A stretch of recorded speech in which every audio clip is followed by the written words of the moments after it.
Assalamualaikum dear students, once again welcome back to the channel School of Thought with Sir Mubashir Javed। उम्मीद करता हूँ सब खैरियत से होंगे। आज की जो हमारे पास वीडियो लेक्चर आने वाला है उसके अंदर जो टॉपिक हम डिस्कस करेंगे that is about arithmetic mean.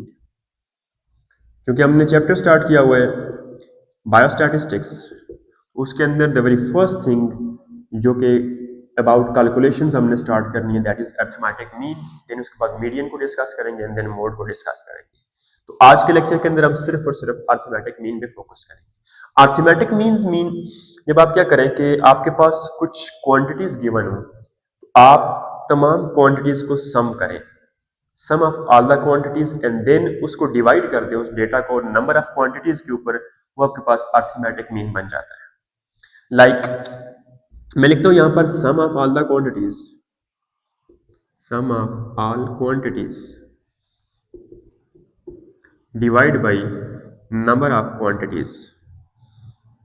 ये हमारे पास फार्मूला है जिससे हम लोग अरिथमेटिक मीन या सिंपली मीन को फाइंड कर सकते हैं। नाउ अरिथमेटिक मीन को डिनोट करते हैं एक्स बार के साथ, ठीक है। Sum of all the quantities, sum means summation all the quantities, sum of all the quantities summation x divide by N, N stands for number of quantities, ठीक है। ये हमारे पास फार्मूला होगा which is sum of all the quantities divide by number of quantity. Ungrouped data के लिए, ungrouped data, अगर आपके पास डेटा ग्रुप की फॉर्म में नहीं है तो आप इस फार्मूला को यूज करेंगे that is x bar is equal to summation x divide by n. Example लिखते हैं इस डेटा की।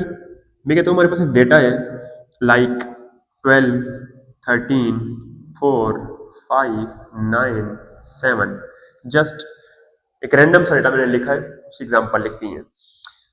वेरी फर्स्ट थिंग हमने क्या करना है, sum of all the quantities. मैं यहाँ पे क्या करता हूँ, सम करता हूँ सारी क्वांटिटीज का। 12 plus 13 plus 4, 12 plus 13 plus 4 plus 5 plus 9 plus 7 divide by number of quantities 1 2 3 4 5 6। इन सबको जमा करते हैं एंड देन 6 पे डिवाइड करेंगे तो हमारे पास मीन की वैल्यू आ जाएगी। 12 and 13 25 and 4 29 and 5 34 and 9 43 and 7 50 50 divide by 6 8 point something आपके पास आंसर आ जाएगा, that will be your mean, ठीक है। इस तरह करके हम क्या कर सकते हैं कि अनग्रुप डेटा का मीन या अरिथमेटिक मीन फाइंड कर सकते हैं। अब अगर हमारे पास डेटा हो ग्रुप की फॉर्म के अंदर, ग्रुप डेटा, फिर क्या करेंगे, कैसे फाइंड करेंगे मीन को, तो उसका फार्मूला है summation f of x divide by summation f which is equal to mean. अब यहां पर आ गई फ्रीक्वेंसी की बात, और दूसरी चीज एफ यहां पे स्टैंड्स कर रहा है फ्रीक्वेंसी के लिए, ठीक है। ये जो एक्स है बेसिकली यहां पर ये होगा आपके पास लोअर लिमिट और लोअर वैल्यू, ठीक है। मैं वैल्यू लिख देता हूं यहां पर plus upper value divide by 2। ये दो चीजें आपके पास न्यू आ जाएंगी ग्रुप डेटा की फॉर्म के अंदर। आपके पास कोई आप फ्रीक्वेंसी किसी चीज की लिखते हैं, सपोज कि आपके पास फ्रीक्वेंसी है 1 3 5 7 9, ठीक है। आपके पास कोई क्लास इंटरवल दिया हुआ है, यहां पे लिखा हुआ है 35 to 39, 40 to 44, 45 to 49, 50 to 54, 55 to 59।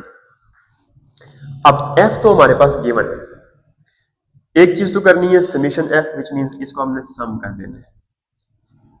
कितना हो जाएगा 314 और 5 9 9 7 16 और 9 25। ये तो हमारे पास आ गया। अब रह गया हमारे पास समेशन f ऑफ x। तो सबसे पहले x निकालेंगे यहां से। कैसे फाइंड करेंगे, lower limit value plus upper limit value दोनों को जमा करेंगे, डिवाइड करेंगे 2 के ऊपर, तो हमारे पास x की वैल्यू आ जाएगी, ठीक है।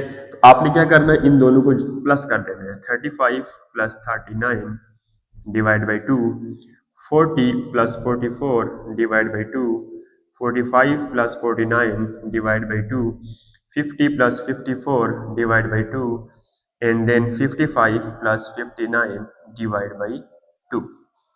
अभी मैंने यहाँ पर क्या किया कि x की वैल्यू फाइंड करने के लिए दोनों लिमिट्स को प्लस करके 2 पे डिवाइड किया है, तो यहाँ पर 37, 42, 47, 52, 57 डिफरेंट हमारे पास मीन की वैल्यू आ गई है।